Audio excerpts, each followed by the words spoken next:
No place like the And Q. this is one of my favorite spots in the entire conference. If you're looking for fun, this is where all the fun is.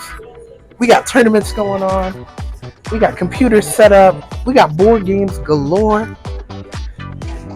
And if there's one thing I love, it's games. Tell us a little bit about the space that we're in. Yes. Hi. So I'm Cary, and I am the Development Operations Coordinator at the Task Force.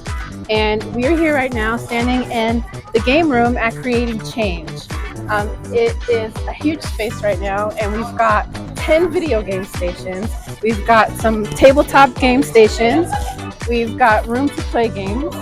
And we've got some couches facing the projector where we will have more games later. That's so incredible. And I love that there's a space that folks can get together, share community, and play games with each other. Yeah, and it's important to me that this space is alcohol free. Oh, yeah? Yeah, and that's part of the reason why this space exists. Right. What if I don't want to dance? Right. What if I don't want to party? What if I just want to chill and play games?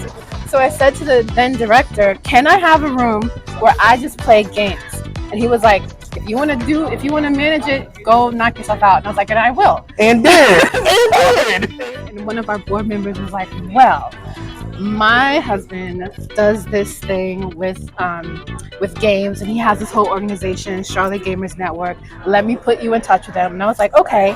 So I talked to Jonathan Barrio, and we got together and decided, let's do this. And this is the results. They're the ones who brought in all of this awesome equipment to make this room so much more exciting and glamorous than it was, and just me in a room with my own games. Than you could have even imagined. That's incredible. I never knew the history, behind the game room. Yeah. So that's really cool to hear.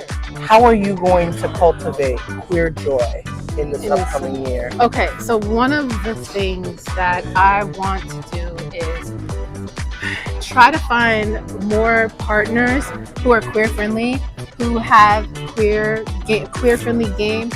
It's hard to find. Sometimes it's hard to find games with artwork that features people of color.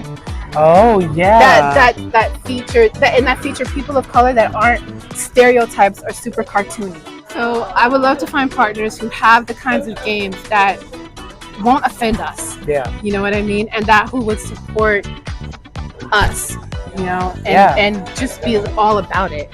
Whether it's independent video gamers, independent board game creators, or even a large company like Nintendo or I don't know, what's a video gamer like Ubisoft or something like that. Right. Who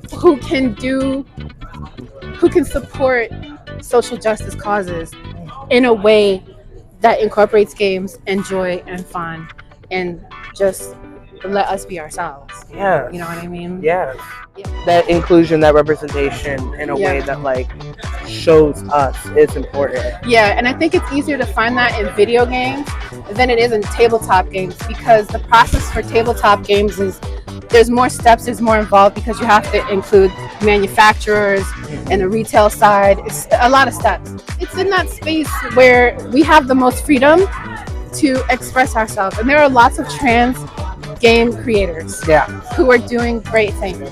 Yeah. So I think there's a lot of room for that type of discourse here at Creating Change. Absolutely. And if anyone makes black, brown, queer, and trans board games, card games, video games, let us know so we can get them over to Cary and bring them to this conference. Yes, I would love to have them here.